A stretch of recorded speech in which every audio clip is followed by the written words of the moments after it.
मनोविज्ञान पाठ 2 पिछले कई दिनों से चर्चा करते आ रहा हूं। चूंकि टॉपिक लंबा है और थोड़ा सा आप सबके लिए नया एक विषय है। 10वीं तक आप लोगों ने इस विषय के बारे में चर्चा सुना भी नहीं था, नाम भी नहीं जाना था कि मनोविज्ञान मतलब साइकोलॉजी कोई विषय होता है, और 11 आप लोगों ने पढ़ा नहीं, तो थोड़ा सा इसलिए यह विषय स्लो चल रहा है ताकि आपको समझ में आ सके। तो अभी तक हम लोगों ने आत्म के प्रकार, व्यक्तित्व और व्यक्तित्व के प्रकार के बारे में आप लोगों के सामने चर्चा किया है। गलत कि सही? और हमने व्यक्तित्व के प्रकार को भी जाना है और व्यक्तित्व के अध्ययन की कौन कौन सी विधियां हैं उसके बारे में चर्चा अब क्लास में करेंगे।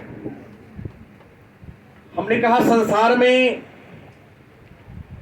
लगभग 7.5 अरब आबादी है। विश्व की आबादी लगभग 750 करोड़ मतलब 7.5 अरब लोग पूरे संसार में हैं। और ये जो 7.5 अरब विश्व की आबादी है, इन 7.5 अरब आबादी में जितने भी लोग हैं उन सभी लोगों को मनोवैज्ञानिकों ने 7 वर्गों में बांट दिया है। विचारधारा, सिद्धांत, आदर्श, सोच, इन 7 में से कोई ना कोई प्रकृति या किसी न किसी विचार के वह अवश्य होगा। खैर उन बातों को छोड़िए, हमारे सामने जो हमारे बच्चे बैठे हैं हम उन्हीं का मूल्यांकन करके देख लें और आप पढ़ने के बाद मूल्यांकन करोगे कि सर हमारे अंदर ये गुण है कि ना। अगर वह गुण तुम पर सेट करता है तो मान लेना तुम इसी विचारधारा के लोग हो। क्या? तो आज अभी हम सबसे पहले व्यक्तित्व के अध्ययन के उपागम का मतलब होता है विधि। उपागम का मतलब क्या होता है? तो व्यक्तित्व के अध्ययन के 7 उपागम हैं। इसमें पहला उपागम कौन है? प्रारूप उपागम। क्या है? प्रारूप उपागम। तो जानते हैं प्रारूप उपागम है क्या? प्रारूप उपागम कहते किसे? तो प्रारूप मतलब व्यक्ति के रूप, उसके शरीर की बनावट, व्यक्ति के शरीर की बनावट, व्यक्ति की सोच और व्यक्ति के शरीर के अंदर जो तत्व पाए जाते हैं, चाहे वो छोटे छोटे कण हो चाहे तरल पदार्थ हो आपके बॉडी के अंदर, तो बॉडी के अंदर पाए जाने वाले तरल पदार्थ, छोटे छोटे कण, व्यक्ति के विचार और व्यक्ति के शरीर के बनावट को सम्मिलित रूप से हम व्यक्ति का प्रारूप कहते हैं। और प्रारूप के आधार पर व्यक्ति कितने वर्ग में होंगे, कितने प्रकार के होंगे, अलग अलग विद्वानों ने अलग अलग राय दिया है। इसमें पहला जो राय दिया है एक यूनान के विद्वान, कहाँ के विद्वान? यूनान के विद्वान। यूनान को ग्रीक भी कहते हैं, यूनान को हम ग्रीक भी कहते हैं। और यूनान के एक विद्वान थे जिनका नाम था हिप्पोक्रेटस। क्या नाम था? हिप्पोक्रेटस, जो यूनान के थे। कहाँ के थे? हिप्पोक्रेटस जो कहाँ के थे? यूनान के थे। यूनान के विद्वान हिप्पोक्रेटस ने सबसे पहली बार लोगों का ध्यान प्रारूप उपागम पर दिलाया। और हिप्पोक्रेटस ने कहा कि व्यक्ति के शरीर के जो अंदर छोटे छोटे कण पाए जाते हैं या जो तरल पदार्थ पाए जाते हैं, तरल पदार्थ मीन्स फ्लूइड, और छोटे छोटे कण मीन्स ह्यूमरल।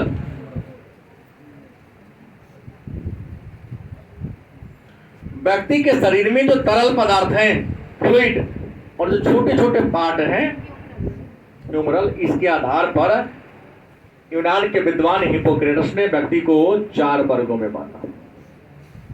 पहला कौन है? उत्साही। दूसरा कौन है? श्लेष्मिक। तीसरा कौन है? विवादी। और चौथा कौन है? तो कोपशील, मतलब फ्लूइड। जो यूनान के विद्वान थे, इन्होंने व्यक्ति के शरीर में मौजूद तत्व के आधार पर व्यक्ति को कितने कैटेगरी में बांट दिया। आपको नजर दौड़ाना है कि आपके आसपास में ऐसे लोग हैं या नहीं जो मैं कहने जा रहा हूं। उत्साही, कुछ ऐसे भी लोग होंगे जिनके जीवन में सुख दुख का कोई मोल ही नहीं, जहां रहेगा खूब मस्त रहेगा, मस्त मौला, नहीं उसको पागल नहीं कर सकते, गलत। इसमें अलग अलग उम्र, छोटा बच्चा डीजे का मैं सुन लिया, कपड़ा पहना है कि नंगा है उससे मतलब नहीं है, कमर हिल रहा है, स्कूलों में बैठा है गोरा पिलाना शुरू कर देता है 10 साल तक 12 साल तक। नहीं, आप बच्चे नहीं हैं, आप किशोरावस्था के अंतिम चरण में जा रहे हैं। साइकिल चलाएगा, कहीं डीजे बज गया वहीं पर नाच करना, जहां रहेगा उत्साह में रहेगा। ऐसे लोग आपके नजर में होंगे। कुछ बड़े लोग भी हैं, उसको अरे जीवन की 2 धाराएं हैं, सुख और दुख, ये तो भाई बहन की तरह है। पर सुख आया है तो दुख आएगा करेगा, और दुख आएगा तो आज ना कल सुख आएगा। अब दुख आया तो टेंशन लेके आत्महत्या कर लें, और सुख आया तो फैल के चौड़ा हो जाए, नहीं, हमेशा एक समान उत्साह खुशी से रहेगा। आज नाना प्रकार के पकवान घर में बनेगा तो उतने खाएगा, और कल खिचड़ी चोखा बनेगा तो उतने खाएगा, कोई गम नहीं। क्या ऐसे लोग होते हैं कि नहीं? अलग बात है आप में से कोई ऐसा नहीं, लेकिन होते हैं। श्लेष्मिक क्या होता है? हम श्लेष्मिक की बात कहते हैं। तो श्लेष्मिक उस व्यक्ति को हिपोक्रेट्स महोदय ने कहा जो छोटी छोटी समस्या को विकराल समस्या मान लेता है।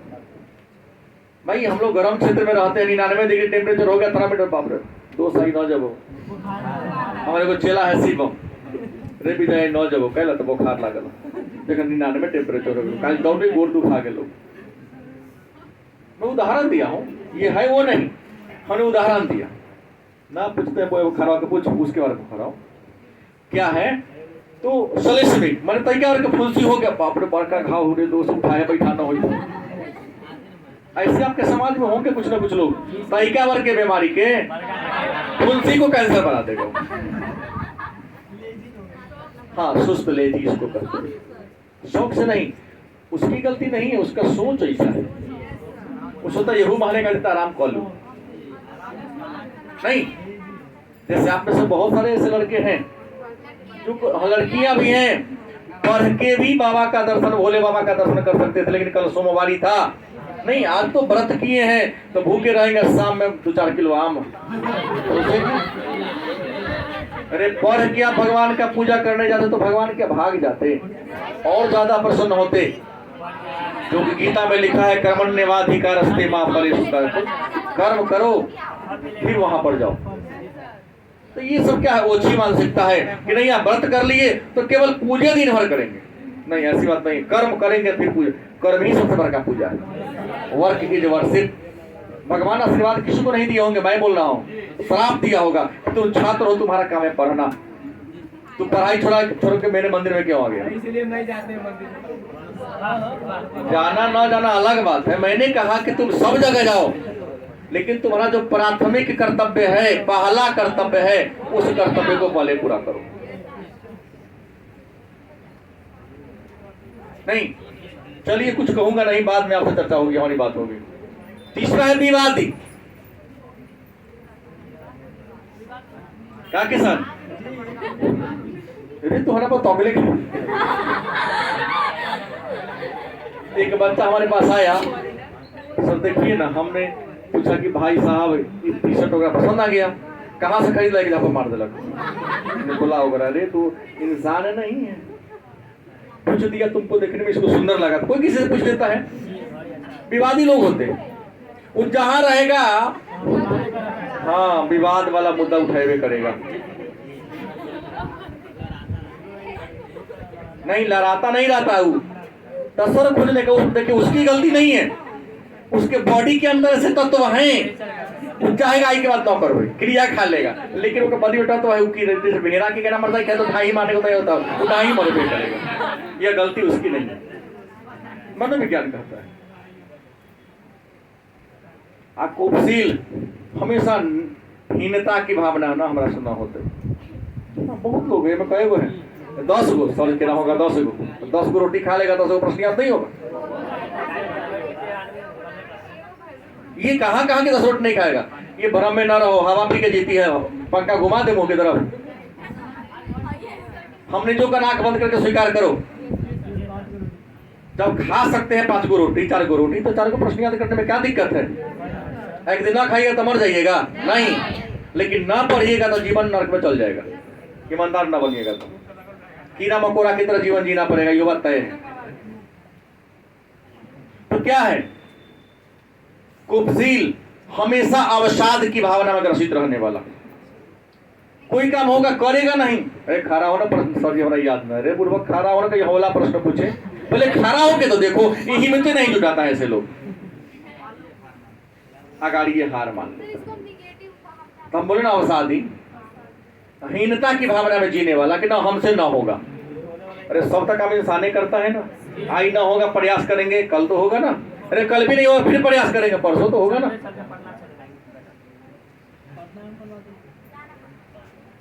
तो पहला वर्गीकरण हो गया। दूसरा वर्गीकरण एक विद्वान ने किया, वह इंडिया के थे, भारत के थे एक विद्वान जिनका नाम था चरक। क्या नाम था? यह आयुर्वेद के पिता थे।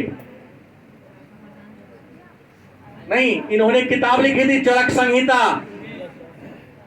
चरक संहिता किताब लिखी थी, और यह कनिष्क के दरबार में रहते थे।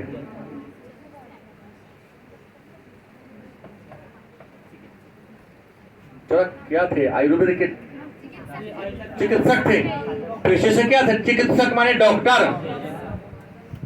और चरक ने चरक संहिता नामक क्या लिखा? पुस्तक लिखी, किताब लिखी। और चरक ने चरक संहिता के आधार पर संसार के जितने लोग हैं व्यक्ति को गलत 2 वर्गों में बांटा। व्यक्ति में अनेक सारे गुण हैं, और अनेक सारे गुणों को आधार पर, अनेक सारे गुण हैं व्यक्ति के अंदर, उन सारे गुण को 2 भागों में एक नाम दे दिया त्रिगुण, और एक का नाम क्या दे दिया? त्रिदोष। माने इंसान जितने भी हैं उसमें अनेक प्रकार के गुण होते हैं, उन सभी गुणों में कुछ गुण अच्छा है, कुछ गुण क्या है? बुरा है। तो जो अच्छा वाला गुण है नाम दिया त्रिगुण, और जो बुरा वाला गुण है क्या नाम दे दिया? अब कहोगे शॉर्टकट नहीं मारा, उसकी व्याख्या भी करेंगे नहीं, ये तो वर्गीकरण सीधा कर दिया, बहुत ना नाम ले सीधा कर 3 गुण 3 अवगुण। अब 3 गुण में कौन कौन होगा? तो 3 गुण में होगा पहला, इसका भी 3 भाग हैं, सतोगुण,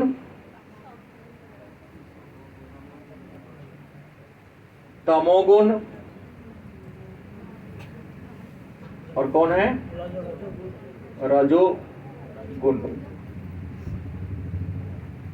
अब त्रिदोष में कौन होगा? 3 गो दोष इंसान में है, वात, पीत, कफ। वस्तुनिष्ठ दे सकता है इसमें कौन त्रिगुण नहीं है, या इसमें कौन त्रिगुण का अवयव नहीं है, तत्व नहीं है। तो याद रखो 3 गो गुण कौन है? सतोगुण, तमोगुण, रजोगुण। 3 गो दोष कौन है इंसान का? वात, पीत और कफ। अब मन में प्रश्न होगा कि ये चरक ने वात, पीत और कफ की बात किया कौन किताब में? चरक संहिता में। चरक कनिष्क के दरबार में रहते थे, दरबारी चिकित्सक थे, डॉक्टर थे। इन्हें आयुर्वेद का जनक या आयुर्वेद का पिता माना जाता है। अब प्रश्न है, वात माने गैस, गुस्सा, ईर्ष्या, क्या जी, अब पीत माने क्रोध, अब कफ माने बीमारी। गलत सही, तीन ही प्रकार के लोग होबे करेगा। एगो बात, जहां रहेगा वैसे में बगवाएगा, चले सट के गिरे। हम तो कहीं बुढ़ऊ को देखते हैं, कई लोग लड़का कहीं साइकिल में सट गया, क्या रे जवान है, जवानी दिखा रहा, तो ये तो धोखा से गाड़ी है कि कोई डांस से मार दिया ठोकर, जा रहा है आपके कपड़ा में सट गया। 70 साल उम्र है तो ये फौरन में बतियाते हैं, उनकी दोष नहीं है, मनोविज्ञान कहता है उनके अंदर रहने वाले एक बात है, अवगुण है, वो चाहता है प्रकट ना हो, लेकिन प्रकट हो भी करेगा। क्योंकि किसी ने कहा कि सच्चाई छुप नहीं सकती बनावट की वसूलों से। कितनों बनावटी चेहरा क्रीम पॉलिश पोत लेने से जो चमड़ी के रंग उसको मिटा नहीं सकते हैं। जो रात दिन पानिया से पानी ले पा जाएगा, चमड़ी के रंग दिखाई देगा। उसी प्रकार जैसे प्लास्टिक के फूल या कागज के फूल से खुशबू कभी नहीं आएगी, क्योंकि सेंट मार देंगे तो जब तक सेंट का असर रहेगा गमकेगा, सेंट का असर जाते ही टेस्ट खत्म। क्या जी मैं गलत बोल रहा हूँ? नहीं, मैं सही बोल रहा हूँ। प्राकृतिक महक और प्राकृतिक स्वाद के सामने बनावटी कुछ भी नहीं है। बनावटी कुछ घंटों, कुछ महीनों, कुछ दिनों के लिए रहेगा, लेकिन जो प्राकृतिक होगा हमेशा के लिए होगा। प्रकृति ने जो दिया उसी को स्वीकार करो और अपने जो गुण है उस गुण का निखार करो। चमड़ी को निखार करने की कोई जरूरत नहीं है। हमारे हृदय जो है तो इसमें कचरा बैठा हुआ है, साबुन लगा के चमड़ी को चमकाओ नहीं, तुम्हारे अंदर जो है उसको चमकाने की जरूरत है। वह चमकेगा तो चमड़ी के रंग का कोई वैल्यू है ही नहीं। क्या हमारी महामहिम श्रीमती द्रौपदी मुर्मू जो भारत की राष्ट्रपति बनी है, एक आदिवासी समाज में जन्मी है। बड़े बड़े सेलिब्रिटी जब उनके आएंगे तो पूरा साष्टांग ये करना होगा उन्हें। नरेंद्र मोदी ने भले उनको बना दिया, लेकिन जितना देर वो सदन में बैठेगी अगर आई तक खड़े होना है इनको। उनसे चमड़ी के रंग उनके अगर देख लिया जाए तो क्या उनकी प्रशंसा करोगे? लेकिन चमड़ी के रंग से इंसान की पहचान नहीं होती है। इंसान की पहचान उसके व्यक्तित्व से, उनके व्यवहार से, उनके आचरण से, उनके गुण से होता है। और हम देख रहा हूँ आजकल के नौजवान सोचता है कि चमड़ी के रंग से नीमन शॉर्ट पैंट लम्हा मोबाइल से हमारे व्यक्तित्व की पहचान होगी। तू राष्ट्रपति क्यों नहीं बना जी? है? हाँ, मेरा ये कहना, जुदा छाप बाल कटवा लिया, तो व्यक्तित्व की नहीं, व्यक्तित्व की पहचान आपके क्या है? आदर्श है, आपके विचार है, आपके क्या है? तो वात पीत कफ क्या है? वात पीत माने क्रोध और कफ माने बीमारी। बोलो ना गैस। एक ऐसा जो रियल में रहता नहीं है, ओकर गुणे ऐसा जहां रहेगा थोड़ा सा थोड़ा में बतियाबे करेगा, है कुछ ना हो। देखिए हाँ, एटीट्यूड में जिएगा, जैसे जो ना पेड़ पर आप न पड़ा होगा, जो नाम देखा टाइटे रहेगा वो, क्या वो झुकता ही नहीं। तो मुर्दा का पहचान है। तुम इंसान हो, जिना चाहेंगे झुकाएंगे झुक जाओगे, लेकिन जो मुर्दा हो टाइट हो जाता है तो मुर्दा वाला गुरुष करता रह जाएगा ना, टाइटे रहेगा, झुकवे नहीं करेगा। तीन गो गुण क्या है? सत्वगुण हमेशा सच्चाई के रास्ता पर चलेगा, चाहे स्थिति जैसी भी है। जाए राजा हरिश्चंद्र सारे स्वप्न में देखा कि मैं राज्य अपने गुरु को दान कर दिया, पूरा दे दिया। अपने ऋण को चुकाने के लिए अपने आप को, अपने पुत्र को, पत्नी सबको बेच दिया। उसका बेटा मर जाता है, शमशान एक डोम ने उनको खरीद लिया था, ताकि पहरेदारी करना है और जौन अपन लाश को जलाने आएगा तो उसको आग देना, बिना पैसा ले आग न देना। दुर्भाग्य कि उसका बेटा ही मर जाता है, पत्नी दफनाने जाती है, कहते दफनाओ, लेकिन उससे पहले तुमको पैसा दो, क्योंकि हम नौकर है किसी का। मालिक ने कहा कि बिना पैसा लिए किसी को दफनाने नहीं देना है। कहता आप हमारे हस्बैंड नहीं, तो आपका बेटा है, देना तो आप ही ऊपर है। का हस्बैंड घरे है, आई जगह हम किसी का नौकर है, तुमको यहाँ पर पैसा देना ही पड़ेगा। रिश्ता बाद में, कर्तव्य पहले। तमोगुण, सत्वगुण उसमें हो गया। हमेशा जहां रहेगा कर्तव्य परायणता की बात करेगा, गलती की सही, ईमानदारी की बात करेगा, सच्चाई की बात करेगा। तमोगुण हमेशा जहां घमंडे में बउआएगा, घर में चूहा चल जाएगा तो टेंशन में आ जाए, कोना के घर में घुस गई कि 2 दिन से भूखे पड़े। तमोगुण इंसान का दोष न अंदर पनपने वाला, जन्म लेने वाला तरल पदार्थ का अवगुण है कि जहां रहेगा घमंड में बउआएगा, अवसाद में रहेगा, क्रोध करेगा, हमेशा असहायता की भावना में रहेगा। एक और अवगुण है आलसी बड़ा होगा, वो जल्दी काम नहीं करना चाहेगा। 7 बजे से 9 6 है, आधा घंटा उसी पहले, अभी तो 6 बजे थे। हाँ, वही कारण छूट जाएगा उसका, जहां रहेगा वहीं पर रहेगा। ये पंडित जी है ना सही। रजोगुण इंसान का एक यह भी गुण है, और रजोगुण जिस व्यक्ति में होता है वो हमेशा असंतोष में जिए, संतुष्ट कभी नहीं होगा। वो उसके मन में है कि जो है वह कम है, कुछ तो है कि जो नहीं है ही नहीं मेरे पास, और जो है वो क्या है, वो हमेशा दूसरे को देकर जलन करेगा उसके अंदर। 90% में एक और रजोगुण वाला एक बुराई होता है, उठ के कह रहा होगा देख लिए, तुम ही प्रश्न कर सकते हो ना, बात गलत हो ही नहीं कि देख लिए कौन बोली थी, पढ़ते ही तो पूछते ही तुम पढ़ो किताब को। रजोगुण में क्या होगा, हमेशा अपने आप को संतुष्ट करने के लिए बउआता है। देखा कुत्ता के ना कहना तुरे तुरे बउआई है। विपरीत लिंग के प्रति रजोगुण वाला व्यक्ति हमेशा बउआइत रहेगा। वो चलेगी घर से तो अपना पीछे पीछे कुत्ता के लेकर चल देगा। वो पढ़ रही होम ट्यूशन बांध पर कोचिंग वाला के गेट के सामने पीछे खड़ा रहेगा, फिर अपन ना पढ़ेगा, फिर उसके पीछे पीछे जाता रहेगा। बैठ जाइए थोड़ा देर। क्या मैं गलत बोला हूँ दिनेश?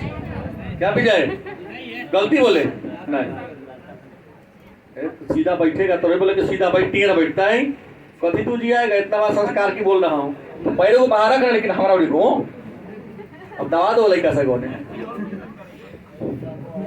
टेंशन में जी रहा है कि सर जाए सारा काला सामने पर कहिए रहा है, नहीं संजो के तू आज आ गया है, आई मेरा टॉपिक छिड़ गया, ऐसा नहीं कि मैं पंडित जी रहा है। हम क्या करेंगे? 3 महीना के बाद श्रीमान आए, लगता है कि पूरा देश ही चला रहे थे।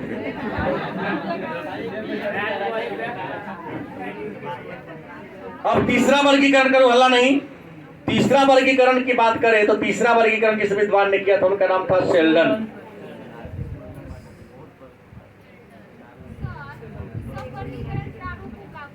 हाँ, इस सारा मैं अभी प्रारूप में पढ़ा रहा हूं, अन्य में कम है, अन्य में एक है, एक और ज्यादा है, रायणवादी बहुत ज्यादा है, बड़का फिर बाकी सब हो जाएगा। जितना हो उससे मतलब नहीं है, हम अभी केवल प्रारूप उपागम पढ़ रहे हैं, और प्रारूप उपागम की प्रमुख विधियां पढ़ रहा हूं। हमने विषय का इसलिए बंटवारा कर दिया, वैध का बंटवारा कर दिया, ताकि जिसका वही पढ़ेगा तो मजा से पढ़ेगा, देखकर तो हाला करेगा, टोटा करेगा। शेल्डन शरीर के रचना के आधार पर, कौन? शरीर के रचना के आधार पर शेल्डन नामक विद्वान ने व्यक्ति को कितने वर्गों में बांट दिया? 3 वर्गों में बांट दिया। पहला एंडोमॉर्फिक,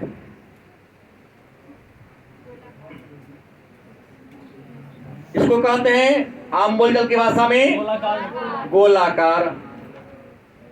दूसरा मेसोमॉर्फिक,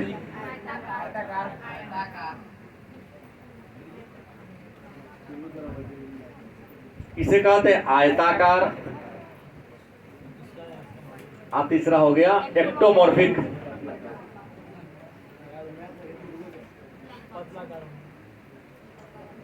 पतलाकार या लंबाकार कह सकते हो। गलत सही? आइए इसको जानते हैं क्या एंडोमॉर्फिक या गोलाकार शरीर किसे कहते हैं। तो कुछ ऐसे हमारे आपके समाज में लोग हैं या संसार में लोग हैं जो कद छोट, पेट मोट, अब पेट पर चर्बी क्या होता है? ज्यादा होता है। कद क्या होगा? छोटा होगा, शरीर क्या होगा? मोटा होगा। पेट पर क्या होगा? चर्बी होगा, माने हाँ तोड़ निकलल होगा। थोड़ा सा काम करेगा कुत्ता की तरह जीव निकालेगा। बाप रे बाप, हमारा सब काम होने वाला नहीं है। सुंदर भोजन, घर में सभी लोगों का प्यार पाने का शौकीन होगा, चाहे का कमाए कम, प्रशंसा माने सब, सब माने ऐसा करने के लिए मेहनत करेगा, वो भी नहीं करेगा, दो काम करेगा फिर बिछाना पर ठंडा है। तो ऐसे पर्सनालिटी वाले व्यक्ति को हम एंडोमॉर्फिक माने गोलाकार शरीर वाला व्यक्ति के नाम से जानते हैं, जैसे काजल। कौन है? ना कहेंगे तो नहीं मानूंगा, क्योंकि इसकी मम्मी से हमारी बातचीत हुई। अब कौन है नाम मैं नहीं बताने जा रहा हूँ, लेकिन है हाँ कि चाहती है कि सब हमारे मम्मियों पर प्रशंसा करे, पापा पर प्रशंसा करे, भाइयों बहन पर प्रशंसा करे, और सब काम करता रहे। तो उठा के सब ले जा रहा था, हाथ वाली पापा हम उठा लियो, सब खाना बनाने दाल जाके छोड़ देती है, पूरा खाना तभी बनाए। नहीं बोला का सही बोला हूँ, उस तरह का मेरे सामने कोई है नहीं, लेकिन देखिएगा जेकर कद छोट देह क्या होगा, जेकर तोन निकलल हो, ऐसा न व्यक्ति में यह गुण होता है। संजोग है कि आपके बैच में ऐसे बच्चे अभी नहीं, लेकिन है ऐसे लोग जरूर। मेसोमॉर्फिक आयताकार, हमारे 80% लड़का लड़के आयताकार बॉडी के, शरीर लंबा होगा, हड्डी चौड़ा होगा, हड्डी चौड़ा होगा तो मोट छोट लगवे करेगा। देखिएगा ऐसे लोग समस्या से घबराता नहीं है, कितनों भारी से भारी काम दे दो डटकर मुकाबला करता है, काम को करता है, सामाजिक होता है, मिलनसार होता है। गलत सही? तो ऐसे को हम क्या कहेंगे? आयताकार। एक्टोमॉर्फिक, देह में खाली समझो हड्डी होगा, वो है ना, देह में खाली हड्डी होगा। कई है यहाँ पर हमारे ये वाला तो बहुत सारे उदाहरण है। नहीं, देह में गोश्त ना होगा, मांस नहीं होगा, हड्डी ज्यादा होगा, लेकिन एक बात है बहुत कुशाग्र बुद्धि का होगा वो, लेकिन पिनका भयंकर। करा नहीं करा पूरा से जो आ रही है, करा हो, झूठ नहीं बोलना। इसके देह में गोश्त है ही नहीं, हड्डी का ढांचा है। और लड़के में भी कहे हैं, आप इनसे पूछिए क्या इनको क्रोध आता है या नहीं, गारंटी है क्रोध, गुस्सा इसको ज्यादा, दौड़िया सांप से भी ज्यादा क्रोध आता होगा। मैंने हमारा एक बच्चा इसका उदाहरण दिया, आप अपने गांव परिवार घर में सब जगह देख सकते हो कि जिसके लंबा होगा, दुबला पतला होगा, शरीर में गोश्त ना होगा, पिनकाह बेसी होगा, लेकिन एक बात है बुद्धिमान बहुत ज्यादा होगा। बनावटी चेहरा रखने की जरूरत नहीं है। मनोवैज्ञानिकों ने जिस बात को कह दिया वो अकाट्य है, इसको काट नहीं सकते, क्योंकि काफी रिसर्च करने के बाद उन्होंने इसको क्या क्या लिखा है। चौथा वर्गीकरण किया है कार्ल युंग। कौन? व्यक्ति को उसके विचार के आधार पर, व्यक्ति जो होते हैं ना अलग अलग विचार के होते हैं, और व्यक्ति को विचार के आधार पर दो वर्गों में इन्होंने बांटा, अंतर्मुखी और दूसरा बहिर्मुखी। कार्ल युंग नामक एक मनोवैज्ञानिक आए जिन्होंने व्यक्ति को उनके विचार के आधार पर, वो आपके पाठ्यक्रम से बाहर का चीज है, अब भाई मनोवैज्ञानिक थे, छोड़िए फिर बीए में पढ़िए कुछ, तो एक के पाठ पढ़ा के छोड़ देता हूँ पूरा। क्या देश उनके मामी कौन था, पापा कौन था, सब लेके चलना पड़ेगा। आपके पाठ्यक्रम में दिया है, इसका जीवन चरित्र तो पढ़ना नहीं है, केवल हमको पढ़ना है, अंतर्मुखी बहिर्मुखी पढ़ना है। कार्ल युंग का ही पूछा है, नहीं, केवल अंतर्मुखी और बहिर्मुखी का विचार कौन दिया, फिर तो एमए में जाके पढ़ना पड़ेगा ना, एमए के बाद वाले पढ़ाएगा तो और बाउंस करेगा। वो तो ऐसे ही कहावत है, एक तो मियाँ मीठ दूसरा खाया प्याज, एक तो ऐसे ही नहीं ऊपर से जा रहा है, और ज्यादा इनको टॉपिक को लेके आएंगे तो और नहीं बुझाएगा। इसलिए विद्वान जो किताब में लिखे हैं काफी जांच पड़ताल सोच के लिखे हैं कि बच्चा को जो बात समझ में आए वही लेवल पर दिया जाए। बुझ गए? तो अंतर्मुखी और बहिर्मुखी, अंतर्मुखी कहते किसे? देखो कुछ ऐसे हमारे क्लास में बच्चे हमारे बैठे हैं, तुम्हारे परिवार में हैं, तुम्हारे गांव में, तुम्हारे टोला में है, हाँ है सबके घर में, तो तुम्हारे मन की बात को तुम्हारे अंदर घुस के जान लेगा। तुमसे काम होगा तब तुमसे बात करेगा। गलत नहीं बोल रहा हूं? बिना जरूरत के तुमसे बातें नहीं करेगा, आएगा 20 बेर आएगा जाएगा, काम नहीं तो देखो नहीं करेगा तेरा वही। और तुमसे मतलब होगा तेरा बाबू को रहा के शब्दों से काम करा लेगा, तुम्हारे मन की बात को जान लेगा, लेकिन अपना मन में क्या चल रहा है, अगला प्लानिंग इसका क्या है, करने क्या वाला है, ये बात कहवे नहीं करेगा। तो ऐसे व्यक्ति को हम कहते हैं समाज से अलग थलग रहने वाला, अपने अंदर उठने वाली भावनाओं को, विचारों को किसी के सामने प्रकट ना करने वाला, बिना काम से किसी को न बोलने वाला, दूसरे के मन की बात को जान लेने वाला, अपने मन की बात को किसी को न कहने वाले विचारधारा के जो लोग होते हैं उसे क्या कहते हैं? क्या कहते हैं? अंतःमुखी के नाम से। लेकिन बता रहा हूं इस विचारधारा वाले लोग होते हैं बहुत बड़े कवि होते हैं, लेखक होते हैं, कलाकार होते हैं, साइंटिस्ट होते हैं। जितना ऊपर श्रेणी के लोग सब अंतर्मुखी होगा तो चिंतन में रहेगा, और चिंतन करने के लोग एकांत में रहना उसको जरूरी है। हम इसको अवगुण नहीं कहूंगा भाई, उसका अपना विचार है, इसको अवगुण नहीं कहा जा सकता है। अब बहिर्मुखी माने फाटल ढोल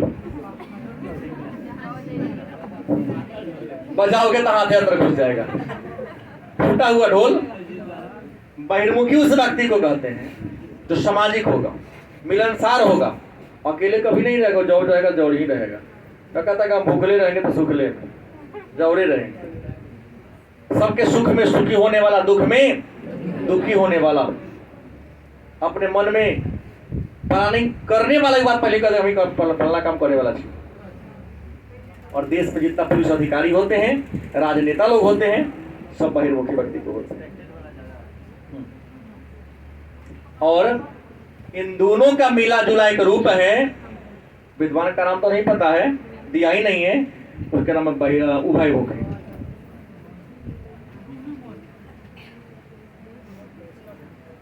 वह व्यक्ति जिसके अंदर अंतर्मुखी और बहिर्मुखी दोनों का गुण क्या हो, मौजूद हो, उसे क्या कहेंगे?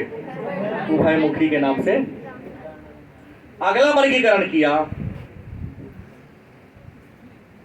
रोजेनमैन।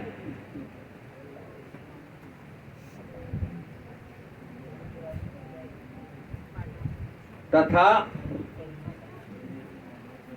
फ्रीडमैन। रोजेनमैन और फ्रीडमैन नामक मनोवैज्ञानिक ने व्यक्ति को दो वर्गों में बांटा, type A and type B. तो व्यक्तित्व को टाइप ए और टाइप बी में किसने बांटा? अब कहो कि सर टाइप ए वाला व्यक्ति कौन होगा, बी वाला कौन होगा, उसकी खासियत क्या है, उसकी विशेषता क्या है, उसकी पहचान क्या है? तो टाइप ए व्यक्ति उस व्यक्ति को कहते हैं जिसमें अभिप्रेरणा बहुत ज्यादा होता है, जिसके अंदर तरीको धैर्य होता ही नहीं है, उसमें उतावलेपन का गुण पाया जाता है, और हमेशा काम के बोझ से वो क्या रहेगा? दबा हुआ रहेगा।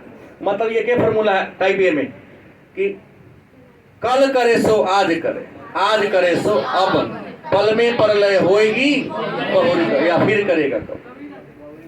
कहानी किसके मुझे बताओ नहीं, हम टाइप ए वाला कहती है।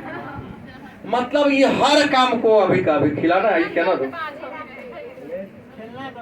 हाँ चलो कल का क्या छोड़ना है, याद सरने का याद करने, याद करेंगे तभी खाएंगे। काम हमें ही करना है, कल तो आज ही क्यों न कर ले हम।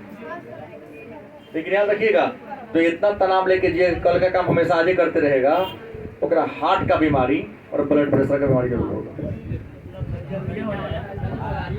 क्योंकि इसमें उतावलेपन का गुण होता है। क्या भावनाओं पर कंट्रोल नहीं कर पाता है, कोई बात कर, तुमसे एक बात है दोस्त, कहो ना। बात में ना, अभी कहो ना, तुम बाद में पढ़ाई होती छोड़ ना, का डॉक्टर भी ना करते, अभी कहो ना क्या हुआ। वो हर स्थिति में पढ़ाई लिखाई छोड़ दे, अभी करने को प्रयास करे, उतावले पट्टाई भी है वो। अब किस पर ही बीत रहा है सोच लीजिएगा कि तू नवदुरा में है तो टाइप ए है, अब पढ़ाई लिखाई में आप लोग टाइप बी हैं। हम उदाहरण देके समझाया हूं ना। टाइप बी, जिस व्यक्ति में टाइप ए का कोनो गुण नहीं है, आज करे सो कल करे, कल करे सो परसों, इतनी जल्दी क्या है, जीना है बरसों। फरवरी नहीं ना बोलेगा, अरे परीक्षा पढ़ सर, फरवरी में है, ऐसे रुक के बोलेगा कि फरवरी 20 साल के बाद आने वाला। ऐसे बोलते हैं हमारे बच्चे कि मानो फरवरी अगले 20 साल के बाद फरवरी में है, टैक्टिक उसका दे लो। अरे ये फरवरी ऐसे नहीं कहेगा, हाँ तो था कि बहुत दूर है फरवरी। हाँ टाइप बी, कोई उतावलेपन नहीं, टाइम का कोई फाउंडेशन नहीं, कोई हरवारी गरवारी वाला गुण नहीं होगा। देखिएगा एक गुण में वारी ना होगा। हाँ, बिंदास लाइफ जीने वाला। एक विद्वान आए मॉरिस, इन्होंने टाइप सी वाला व्यक्ति का वर्गीकरण कर दिया। कौन व्यक्ति? मॉरिस ने किया था। और मॉरिस ने कहा कि जिस व्यक्ति में धैर्य बहुत ज्यादा हो, देखो धैर्य अगर देखना है तो कुंती का धैर्य देखो महाभारत में, राज्य उसको दिया नहीं गया, उसी का राज्य था। पुत्रों को 12 वर्ष वनवास भेज दिया गया, लौट के आया, जंगली बंजर जमीन दे दिया गया, घर बनाया तो छल से जुआ, बुझा नहीं छल किया जा रहा है, छल में जुआ से जीत लिया। उसकी बहू को भरी सभा में चिरहरण करने का प्रयास किया गया, आग एक लाह का घर बनाकर उसमें जलाने का प्रयास किया गया, लेकिन फिर भी उसने विरोध की। उसने एक बार कही कि हाँ ना, परमात्मा है ना, इसका बदला मैं नहीं लूंगा, समय इसका बदला लेगा। धैर्य बहुत, जिसमें बहुत ज्यादा धैर्यवान हो, कुछ भी हो जाए चलो, अरे आज उस बलवान है, कल उस पर भारी कोई बलवान पड़ेगा। दुर्योधन 100 भाई का घमंड था ना उसको कि 5 है 9 देंगे कभी कर लेगा, लेकिन समय आया तो उसका 100 भाई एक एक करके क्या हो गया, बिखर गया। इसलिए जीवन में याद रखो, आगे बढ़ना है धर्म के रास्ते पर चलो, अधर्म का रास्ता कभी, क्योंकि अधर्म का रास्ता शॉर्टकट रास्ता बड़ी सफलता दिलाता है, लेकिन जब टूटता है ना तुम बर्बाद हो, कहीं का नहीं रहोगे। और जीवन में अधर्म के रास्ते पर चलने वाला सुखी कभी नहीं है और सफल भी नहीं है। नुका नुका के जीना पड़ेगा। सही बोला किसी ने। टाइप सी, इसमें धैर्य का गुण होगा, विनीत का गुण होगा। लेकिन एक बात है, टाइप सी में एक रोग होता है, पिछला बार पूछा था, कैंसर जैसे रोग होने का इसमें संभावना ज्यादा होगा, क्योंकि धैर्य जगह होगा ना, चलो तो बाद में देख लेंगे। ये हो गया टाइप सी। उम्मीद है हम लोगों ने अभी क्या पढ़ा है, व्यक्तित्व के अध्ययन के कौन उपागम, अब अन्य उपागम है उसके बारे में चर्चा। लेकिन कल हम लोग केवल चौथा फ्रायडवादी उपागम पर है, क्योंकि ये बिल बड़ा है, और बाकी तो है एक लाइन का समय, उसको देख लिया जाएगा बाद में।